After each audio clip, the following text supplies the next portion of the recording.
الله أكبر الله أكبر.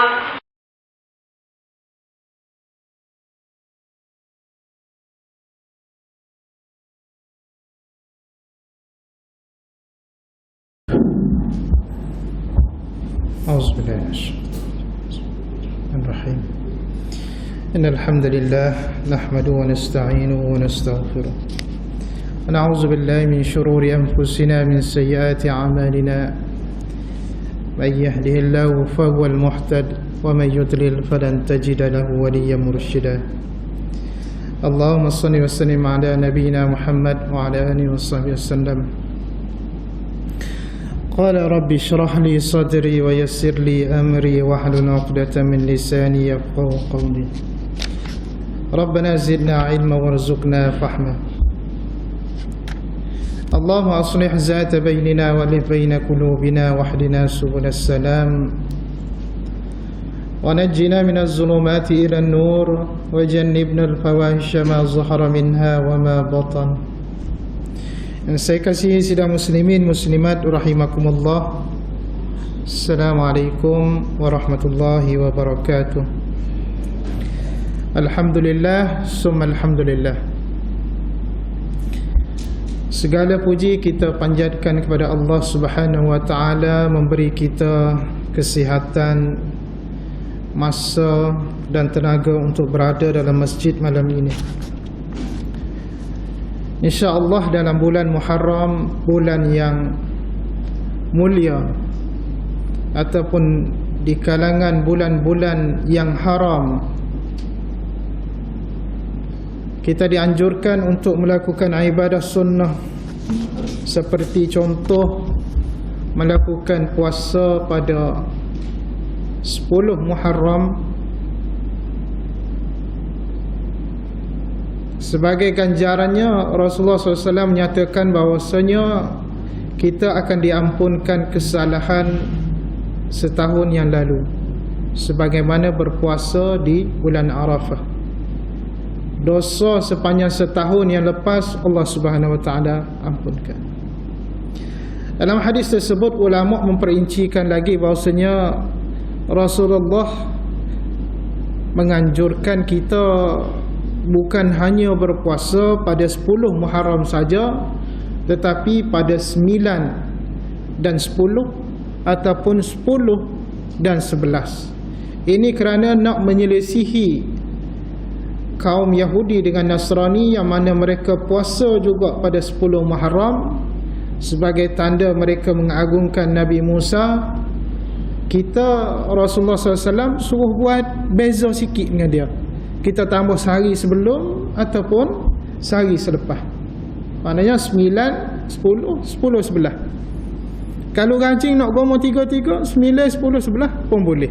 Tidak ada masalah. Jadi banyak mana orang yang terlepas, rugi saja pun ada. Moga hari ini kita sudah berada 13 Muharram. 9, 10, 11 terlepas dah lah. Maknanya kita boleh ambil sunnah berpuasa Senin Khamis. Esok boleh ambil sunnah puasa. Kerana Rasulullah bila masuk bulan Sya'ban, bila masuk bulan Muharram, baginda banyak berpuasa. Tetapi banyak berpuasa Nabi SAW bukan dengan maksud Nabi puasa cukup 30 hari. Tidak. Siapa hak lebih lagu tu, kita kira tu melampau. Dan Nabi lari orang lagu ni. Sebab Aisyah kata dalam satu hadis bahawasanya dia tengok Nabi ni puasa penuh sebulan hanya pada Ramadan. Bermakna kalau kita bunyi sunnahnya puasa Muharram ni nak puasa 30 hari, maka itu sudah dikira tidak menepati sunnah. Jadi dalam bulan Muharram ni gapo boleh? Senin Khamis. Boleh dah. Nah, kita kira 4 minggu katakan. Senin Khamis 8 hari dah situ. Lepas tu kita ambil 13, 14, 15 Hijriah, hari-hari putih. Nah, 13 jangan kira kalender kita ni. Lama kira kalender 13, 14, 15 Ogos. Tu tak kena. 13, 14, 15 Muharram lah dia. Lepas tu kita tambah kalau dah hak baru ni. Berapa? 3 hari kalau kita buat, ke 2 hari 9, 10. Tapi setengah orang tu kerana dia malas, dia kata tak ada. Sebenarnya nak puasa 10 tu pun setengah ulama kata boleh. Nak ambil 10 saja tu pun boleh. Tak saya ambil 9, 10 atau 10, 11. Bermaksud sepanjang Muharram aktiviti kita berpuasa memang banyak. Rancuk. Jadi ambillah kesempatan bulan-bulan haram untuk kita beribadah, terutama puasa. Jadi insya-Allah ahli jemaah sekalian, malam ni kita akan sambung pengajian kita pada hadis yang ke-9. Betul ke hadis ke-9?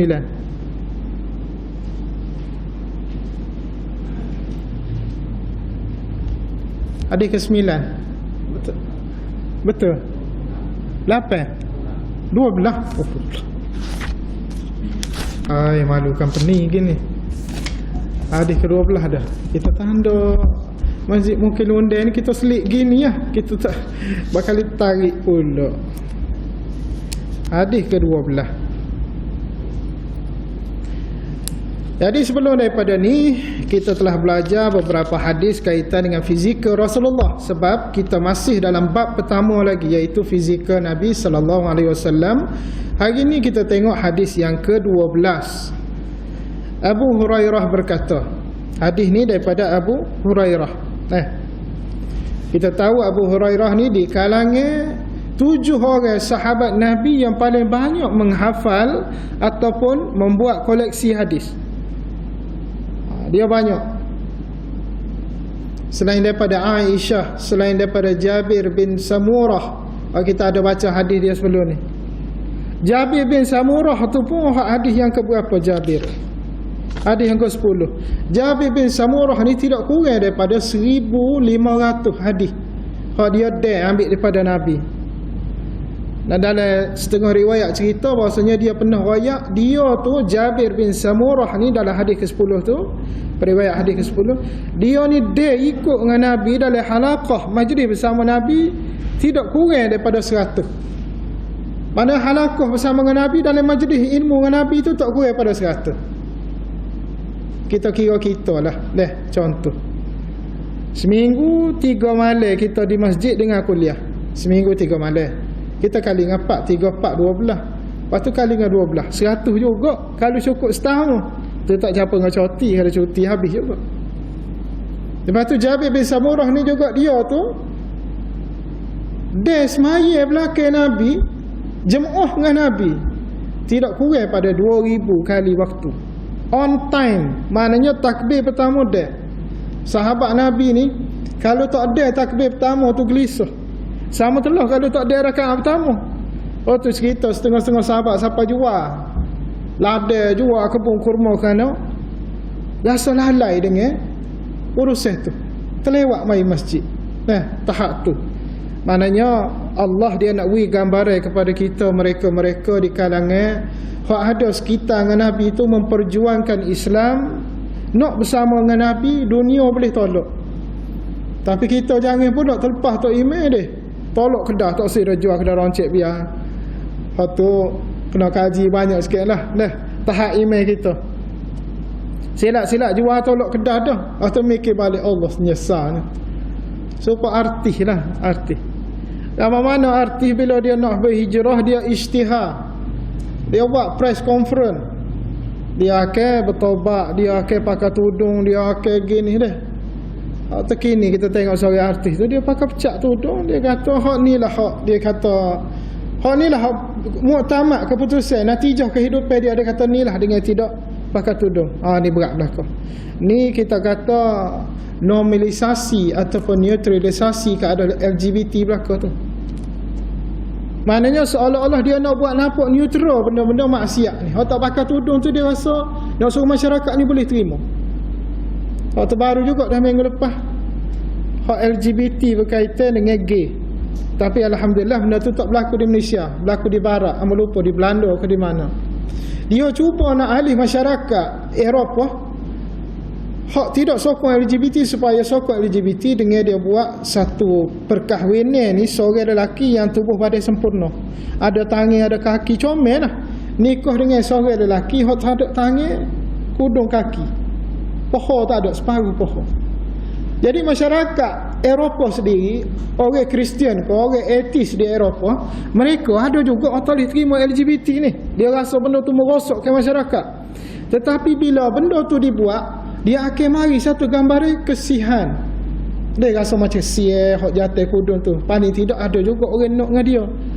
Dia nak alih benda tu. Sebenarnya gay, jatuh sama jatuh. Na'udzubillah. Ni kita takut berlaku. Dunia akhir zaman. Jadi Abu Hurairah berkata, qala Abu Hurairah radhiyallahu anhu, kana Rasulullah sallallahu alaihi wasallam. Kana ni, kalau dalam jumpa hadis kana ni banyaklah hadis kana dia tulis. Kalau bahasa Melayu kita nak terjemah sebutir secara wording dia, kita akan terjemah dengan maksud adalah. Dan ingat, kana ni selepas dia perkataan selepas kana tu, dia panggil kata nama selepas dia mesti baris depan. Kana rasulu. Kita baca rasulu. Kita tak baca kana rasulah. Lepas tu pula perkataan ketiga dia dalam susunan struktur tu, Allah, dia kena baca he. Kana rasulullahi. Sebab apa? He tu dia panggil idhafah. Ni kaedah bahasa Arab lah. Kalau biasa sekolah Arab sikit-sikit tu, kalau cerita setara tu dia mari dah, dia ingat dah. Kana Rasulullah sallallahu alaihi wasallam abyadu ka'annama sigha min fiddah rajil asy-sya'ri. Rasulullah SAW berkulit putih. Lepas tu kita baca banyak kali dah. Putih gana tak sejawab dah. Boleh baca lepas-lepas. Jangan kata putih kalau hijau, putih kau kuning-kuning ada. Mata kita hijau agak koyak putih kau hijau-hijau. Orang tak lama dah ni kita ni silap-silap hujung tahun ni makah orang ni. Seolah-olah terbentuk dari perak. Maknanya putih. Perak ni putih tak? Putih dah. Silver perak ni. Maknanya putih tu berkilau. Comel lah.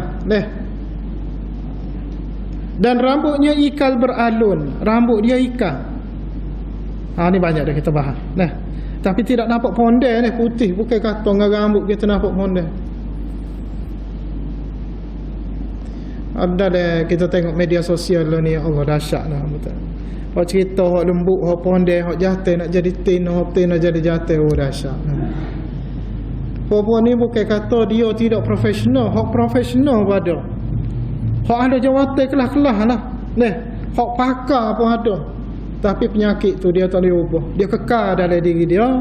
Dan dia nak rekrut pula. Kalau dia kena saing, kau buat anak buah dia, kau kerja buah dia.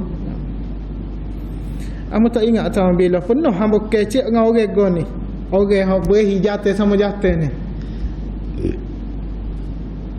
Maknanya kita nampak cara dia kecek tu dengan dia cerita lebih-lebih kuih. Dia tak ayak agama mana dia tidur, tak ayak lah. Cuma dia ayak dia suka lah. Tolong kiri salih kau sayang awak tu dia kata. Dia minat kau sayang awak. Dia tak tahu kita ni ustaz. Na'udzubillah. Hamba jadi takut lah. Takut jadi kau anak beranak kita ke apa. Na'udzubillah. Senario Allah ni berlaku tu. Kemudian keterangan hadis ini bertaraf hasan, dilaporkan oleh Abu Daud Al-Mushafi daripada Nadar bin Shumail, daripada Salih bin Abi Al-Akhdar, daripada Ibn Shihab, daripada Abu Salamah, yang bersumber daripada Abu Hurairah. Kemudian hadis yang ke-13, Jabir bin Abdullah. Ni orang lain pula, bukan Jabir bin Samurah tadi. Jabir Samurah tu lain, ni Jabir Abdullah. Ni orang jenis kuat ngapa juga ni, ngapa hadis. Bukan ngapa maknanya dia kolek hadis, dia kutip hadis daripada Nabi. Masyarakat Arab ni dia terkenal dengan masyarakat yang kuat ingatan dia. Sebab tu siapa kalau ni, kalau kata kita jumpa dengan orang di Madinah ke apa, Mekah, kalau pergi buat umrah, kalau budak-budak umur 12, 13 tahun, belasan tahun, kalau tanya, kalau dia kata dia tidak hafiz Quran, memang memalukan keluarga dia. Malu keluarga dia. Dia jadi aib. Sama ada jatuh, sama ada tina. Kita duk mikir nak ngapa Quran ni habis masa lah apa dok jangan apalah Quran 3 tahun ya, segi seluk anak serta 3 tahun 4 tahun Ada di tempat anak hamba tu dulu di Kubai Wujud Terengganu. Ada budak tu daripada Kanada. Duduk sebilik dengan anak hamba. Dia mari tu tak pas tahun habis Quran. Umur lebih kurang masa tu dia dari 11-12 gitulah. Setahunnya. Anak kita gila 3 tahun nak habis dengan ngulai banyak kali ke apa. Alhamdulillah lah, paling tidak pun dia boleh. Pok mak mana ibu bapa tak boleh ke anak boleh kira dah hafiz Quran ni. Kena ada ikhtiar lah. Tak boleh kita usaha untuk anak kita, tak ada anak kita, cucu kita. Dia jangan letak satu, kita kata macam satu amanah ke wasiat ke anak kita. Kalau mu habis hafiz nanti mu pergi ngajar Quran korang. Jangan letak gitu. Kalau hamba lah. Sebab hamba ada baca banyak kisah-kisah, cerita-cerita orang yang berjaya mendidik anak. Dia tidak letak satu kewajipan atas kepala anak dia. Kalau mu habis hafiz Quran, ngajar orang Quran ataupun jadi ustaz, dah tak ada. Kamu tengok di Pakistan ramai mana syekh-syekh besar, termasuk doktor pakar seorang, nama gapa dah. Ayah dia pergi peluang dia ngaji hafiz Quran, habis dia masuk kelas hadis, habis kelas hadis dalam beberapa tahun masuk ngaji sains, jadi doktor pakar. Sebab apa? Kerana dengan kerja doktor tu dalam masa sama dia boleh ngajar Quran, dia boleh ngajar agama dengan sumber kewangan yang dia ada dah, tak bergantung dengan orang bui. Kalau tidak dia jadi bergelombang jiwa dia ni. Orang tak tahu, orang kelas-kelas ustaz ke apa tak imam mai masjid, orang tak tahulah kau. Kita kadang nak terima duit, tak terima duit, dia gelodok juga. Nah, kalau pergi masjid ada lebih kurang, kadang-kadang mau nak pergi kita lebih, kita berkata Allah lah. Deh. Kadang-kadang buka siapa dulu tengok. Kadang kata ustaz tak cukup, bukan tak cukup, nak pergi balik berasa. Nah. Gitulah jiwa ustaz. Jiwa tu imam, tu lebah. Tapi kalau kata seorang ustaz tu dia mari dengan pakej agama ada dalam diri dia. Lepas tu luar dia pakai kemah, pakai nektar, pakai kuk, hijau accountant ke apa. Sebab hamba ramai profesor kita ke apa dulu, memang dia pakai dari bidang satu-satu bidang khusus tu. Tapi agama dia tahu. Atau anak hamba baru ni sambung ngaji, pergi sambung ngaji minggu lepas. Dia hafiz Quran, pergi masuk sekolah menengah test setahun ya. Setahun tu pula kena musim Covid, 4 bulan ya kita pergi sekolah. Baju beli ketak hari tu. 4 bulan ya. Baru ni boleh tawarik, pergi ambil kursus bahasa Inggeris. Langit bumi jauh. Tapi kerana SPM dia boleh bahasa Inggeris dia comel, boleh pergi kat tu. Dan apa pun rakyat dia kata, abang memang hak ni lah masuk kehidupan kita dulu. Hak kita janji lagu ni lah. Tak saya tergantung dengan Quran. Takut silap-silap dia jual Quran tu pula deh. Dengan nama, dengan title. Tak apa, pergi ngaji bidang ni. Kat dia pun rakyat memang dia nak bidang tu. Tapi terapkan Quran, pasokkan Quran, agama ni dalam hati-hati anak kita. Biar dia tahu juga. Mana kalau dia jadi esok cikgu matematik hafiz Quran, cikgu matematik tahu agama. Kalau dia jadi gapo pun biar agama tu ada semua. Tidak semestinya agama ni kena dengan serban, dengan jubah, mai masjid setiap masa deh. Tidak. Kita boleh mai masjid bila-bila dalam keadaan pakai nektar, pakai kuk boleh mari. Kalau di Mesir, siapa waktu zuhur, waktu semaya jemaah, hok mari kebanyakan piyah tak ada seorang pun pakai. Kadang-kadang seperti masjid tak ada pun pakai piyah. Hok pakai ni takut di sekitar masjid-masjid di Cairo, tempat dekat dengan Universiti Azhar.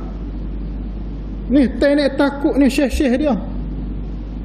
Sebab apa dia nak menunjukkan bahasanya hok betul diri seorang muslim, batin tubuh dia, pakaian dia bersih semua. Nah, tidak gaduh mentah-mentah singgung nak pecah kain pakai kain dak. Gitu. Kemudian Jabir bin Abdullah mendengar Rasulullah SAW mengatakan, "Warida alayya al-anbiya'u fa idza Musa alayhi salam darbu min ar-rijal ka'annahu min rijali shanu'ah wa ra'aytu Isa ibn Maryam alayhi salam fa idza aqrabu man ra'aytu bihi shabhan Urwah ibn Mas'ud wa ra'aytu Ibrahim alayhi salam fa idza aqrabu man ra'aytu bihi shabhan sahibukum ya'ni nafsah wa ra'aytu Jibril alayhi salam fa idza aqrabu man ra'aytu bihi shabahan Dihyah." Ni hadis ni Nabi nak cerita rupa fizikal. Siapa nak sama dengan siapa. Dah. Kita baca maksud dia. sudah diperlihatkan para nabi kepadaku. Rasulullah kata Allah sudah tunjuk nabi kepada dia. Bila? Bila nabi ni ditunjukkan oleh Allah nabi-nabi yang lain.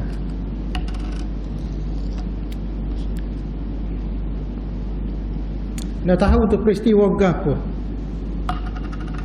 Peristiwa kita sambut makan sedap semua tu lah Isra' Mi'raj lah. Nah.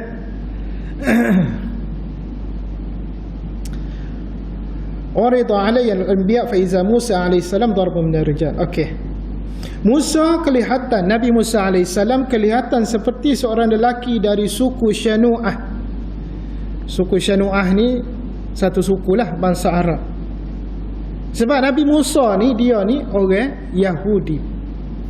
Dia tinggal dalam negara Mesir yang majoriti masyarakatnya Kibti. Sebab tu ada satu peristiwa, satu kisah Nabi Musa ni dia cepuk muka kawan tu mati. Dia lari pergi ke Madian. Nabi Musa ni rupa mirip dia serupa muka suku Syanu'ah. Jadi orang Yahudi ni asal usul dia daripada Yaqub. Kemudian titik-titik sampai kepada Nabi Musa. Yaqub. Nabi Yaqub ni nama lain pada Yaqub iaitu Israel. Israel itu maksudnya Yaqub. Ramai orang tak faham kadang-kadang Israel itu apa dia. Dia memburuk-burukkan Israel, awas. Kalau kita memburukkan Israel tanpa faham rasa. Sebab Israel itu nama kita kata AKA lah. As known as Musa alaihissalam. Kemudian aku melihat Isa bin Maryam. Bapa Isa bin Maryam, pak dia nama gapo? Isa, Nabi Isa ni pak dia nama gapo? Tak ada dah pak dia, cari letih, tak ada sejarah, tak ada. Saja tanya tak ada. Maryam ni special case. Allah Subhanahu Wa Taala rezeki ke dia dengan anak tanpa menjalani satu proses persenyawaan, persetubuhan pun tak ada. Isu-isu gini ni kadang-kadang setengah buat dia main benda ni. Dia buat main kih, dia kata saja dia buat pening kita. Ada yang dengar orang tasawuf, kuat tasawuf tak betul lah. Dia kata tahu tak hakikat sebenarnya Nabi Isa tu anak siapa? Kita tegak buat bodohnya Tawayaklah kita lagu mana, bukan kata pandai sangat. Dia pun hura-hura. Sudah kita kata dia nak sabit dah bahasanya Isa ni anak Tuhan. Nak jadi kau Kristian, na'udzubillah. Tapi hak ni hak jenis tak faham tasawuf lah ni, hak mencemarkan image tasawuf. Sedangkan kita ni menyanjung tasawuf ni, kita terima tasawuf hak betul. Tapi hak fanatik dah ni karut marut habis. Aku melihat Isa bin Maryam, ternyata orang yang paling mirip dengannya yang pernah aku lihat adalah Urwah bin Mas'ud, sahabat Nabi. Jadi Nabi Isa ni nak serupa dengan sahabat Nabi nama Urwah. Kemudian dan aku melihat Ibrahim alaihissalam, Nabi Ibrahim kita, ternyata seorang yang pernah aku lihat yang paling mirip dengannya adalah sahabat kalian ini aku. Nabi Noyak dia ni rupa dia serupa dengan Nabi Ibrahim. Ada satu cerita dalam tidak mengiktirafkan benda ni hadis lah, pasal dia reka semata-mata. Kalau tak silap Allah Imam Baihaqi, tapi pandangan ni lah ditolak oleh ramai ulama. Dia kata seorang pemerintah Kaisar Rom Hercules ada koleksi gambar-gambar Nabi daripada zaman Nabi Adam sehingga Nabi Muhammad. Lepas tu ceritanya adalah kalangan satu rombongan ni nak pergi tengok. Lepas tu masuklah satu bilik tu, dia tunjuk-tunjuk. Lepas tu potret paling akhir sekali, rombongan ni tanya siapa ni? Hercules berkata ni lah gambar Muhammad sallallahu alaihi wasallam. Tu karut tu dah. Tu memang karut tu. Nak sabit ke mana kita betul tahu, tengok hujah betul kuat mana belakang tu. Tapi nak detail tu panjang cerita pula lah. Tu memerlukan ilmu rijal ke apa semua lah. Cuma kita raya awal benda tu tidak sahih. Daripada benda-benda gitulah hak jadi amal ibadah kita karut marut. Percaya kau gambar. Kalulah kata Orang pun buat jualan gambar Nabi dengan harga 5,000. Gambar tak boleh buka, apa dia bayar boleh ambil. Merasa laku. Kalau nak sabit dengan hadis tadi, sebab hadis tadi baik haki riwayat, tapi tidak sahih. Kita gunalah akal kita, teknikal kita, benda tu ada ke tak, alat-alat nak melukis. Moga hak diceritakan nak nulis pun guna pelepah, pelepah tamar dan sebagainya. Siapa nak nukis tu kita wallahualam, kita betul tahu. Fitnah dalam bentuk foto, poster ni daripada zaman nu lagi. Kalau hak law ni tukar pala ke apa benda biasa itu. Antara fitnah paling besar mau tengok hak laku benar lah. Hak dijajak mana-mana pun laku. Iaitu gambar Syekh, orang kata Wahabi tu lah mudah. Dia ada gambar dia dengan British, dengan kata sedap Raja Saud masa tu. Ada orang saintis buat kajian masa tu tak ada lagi kemudahan ataupun benda dalam bentuk boleh ambil gambar hak tak tu. Kamera tu tak ada. Dakwah paling palsu. Gambar tu kan orang naik dari Facebook, orang duk hina, duk caci maki, duk kata uduh ke dia. Syekh ni, kalau kita sebut Wahabi tu dah dia. Muhammad bin Wahab tu. Amo kadang-kadang kalau orang sebut Wahabi uduh dah hamba rasa terkejut, takut. Amo wayak so kagak. Boleh fikir masing-masing lah. Kalau dia ada hujah nak ngata buruk benar tu ikut kita tak secapuk. Antara anak murid hak paling utama di tanah air kita di Malaysia, hak ngaji dengan tok guru bapak Wahabi, hak pala Wahabi di Saudi, Allah yarham bin Bas, mufti Arab Saudi. Anak murid utama kesayangan dia antaranya anak murid dia ada di atas muka bumi di Malaysia, masih hidup lagi lah ni, tok guru Haji Abdul Hadi, anak murid dia tu. Dan Tok Guru Haji Abdul Hadi pernah kata bahawasanya dia lah anak murid kesayangan bin Bas. Sekian sampai habis dalam satu ceramah. Hak duduk semeja dengan dia, hak tak sokong, hak kata udah kau habis tunduk belakang. Bin Bas tu kalau sebut riwayat kau pendapat dia, orang tolak pagi lagi kat Malaysia ni popok kita sebab bapak Wahabi. Tak sebut lagi hak Syekh Albani ke Syekh Utsaimin kata ayah sebut bin Bas tu orang tolak nak dia. Tapi nak wayak ni dalam ni pun ada hak bin Bas setuju hak dia mentashihkan semula kau gapo kau. Banyak dia punya sumbangan ilmu dia. Kita tidak nafi Wahabi ada buat salah betul. Dia bunuh orang gapo hak tu kita kira separate case lah. Benda suku hak dia tanggungjawab dengan Allah. Tapi dia tu tubuh Wahabi tu kita kata Muhammad bin Abdul Wahhab, dia tu sendiri nak betul masyarakat Najd, masyarakat di negara Arab Saudi masa tu hak duduk pergi sembah benda-benda pelik, sembah kubur ulama apa semua karut marut, dia nak betul balik tu ya. Peranan ni juga dimain oleh British janji gini-gini, British buat mengenak pula memburuk-burukkan nama. Mari ke kita duk jajak duk kata dia ada hak kata kafir tu.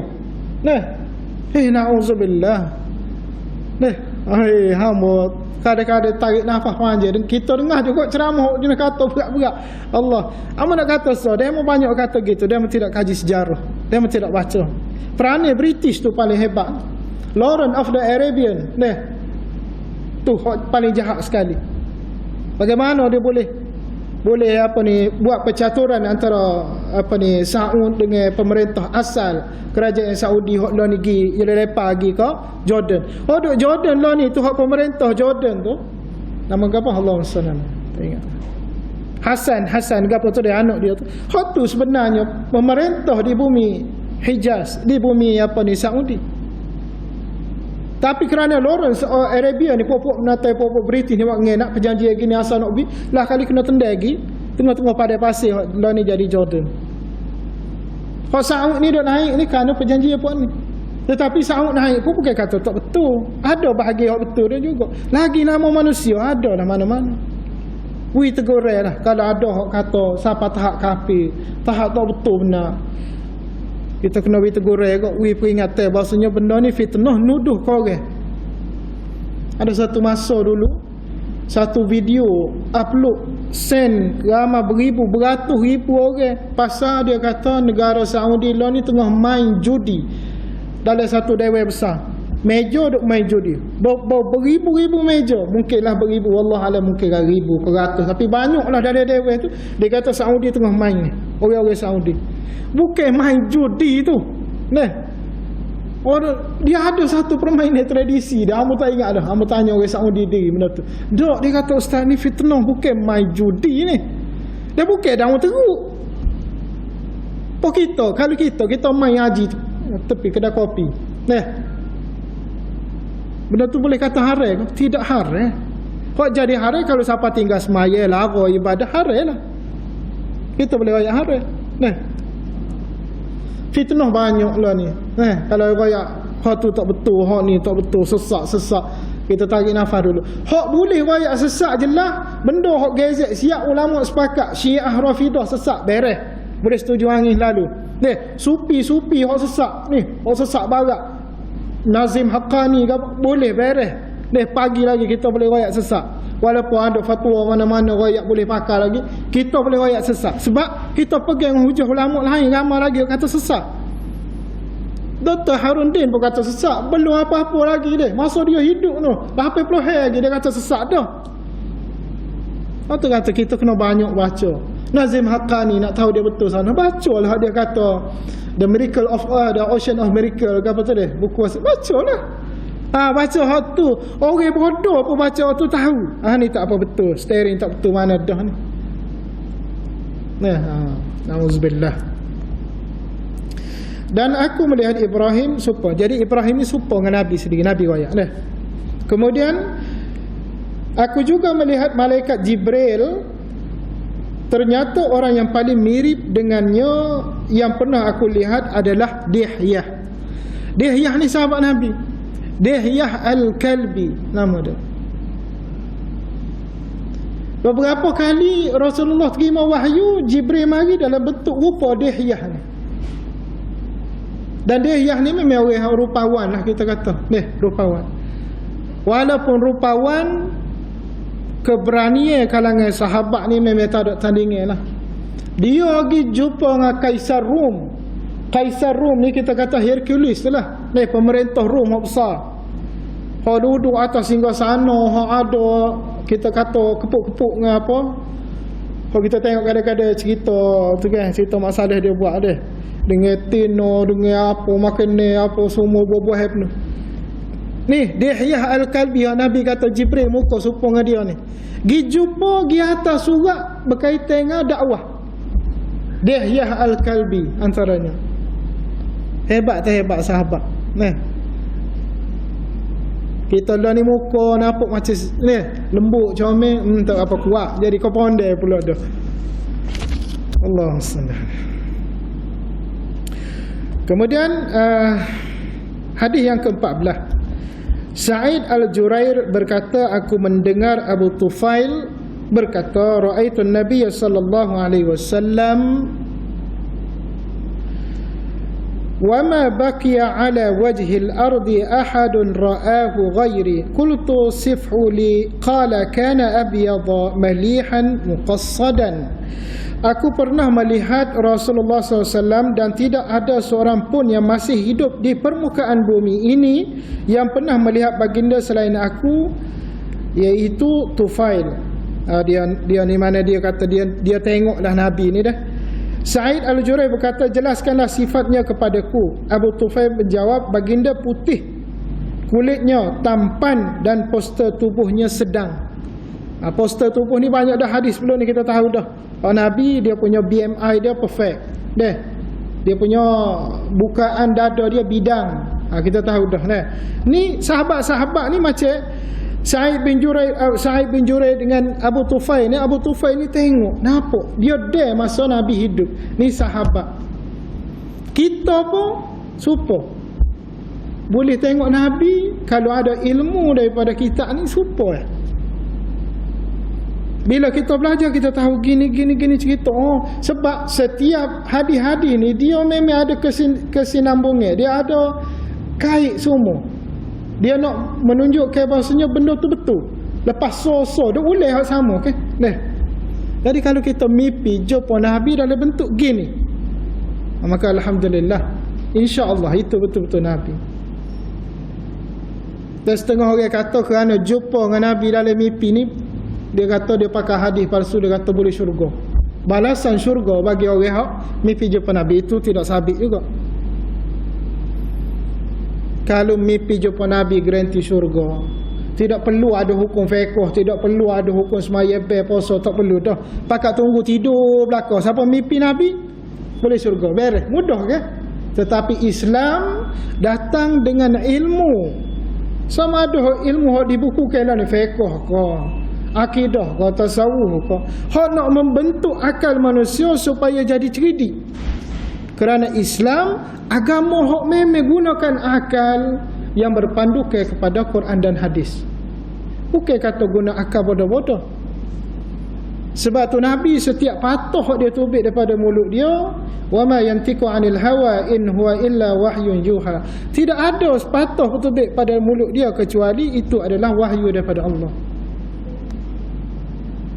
Maka bila kita pasti gitu, kita tahu bahasanya keperluan kita guna akal untuk kita kejar syurga, balasan Allah seesok adalah satu kewajipan dan keperluan bagi kita.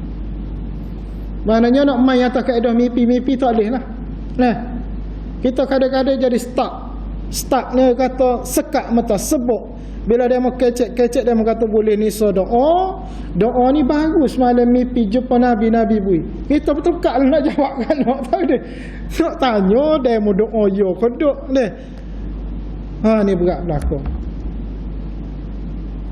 Banyak mana doa-doa hamba tengok orang doa amal. Hak kita dengar macam pelik-pelik deh. Pada hamba pernah minta seorang di tempat kerja tu kata, cuba baca sikit doa hak dia mau baca tu. Deh. Setiap pagi dia baca, kita tengok baguslah komitmen dia dengan doa tu, baguslah. Tapi bila dia baca kita rasa tak kena tu rasa. Kita kata tu tak kena, tu domain tu tak kena. Domain ni kata ganti nama lah. Kemudian struktur ayat tu tak betul tu. Mubtada khabar pun lari tunggu habis. Jadi dia kata tu kita tak tahu ustaz. Tapi kalau ustaz nak kita mai kertas. Dia mai kertas okey. Mai kertas kita pun tengok bukan dia ni. Tanya pula, ni terjemah yang bawah ni kan? Oh kita baca terjemah. Terjemah yang apa kata atas tu langit bumi kata. Tapi akhir sekali dia jawab apa? Dia kata lah ni ustaz, kita tak kira. Hak ustaz kata domain gapo salah, kata terjemah salah, hak tu nombor 2. Hak bui ni tok guru kita dia mimpi jumpa Nabi. Apa kelas lalu kena jawab kan? Beres lalu nyata ikut dah ilmu ni dia ada panduan, guideline dia tu ada. Maknanya ambil benda tu bui ke orang Arab, betul-betul Arab, suruh dia baca. Orang Arab baca, tak kena ni. La arif syai'an, dia kata tak tahu benda ni. Haza ghalat, dia kata ni salah belaka. Confirm tidak betul dah. Sebab doa setiap patah, setiap susunan ayat, setiap statement dalam doa, petikkan doa tu sendiri. Dia ada dari segi bahasa, nahwu dan juga sarah dan juga balaghah, dia memang komplit, sempurna, perfect.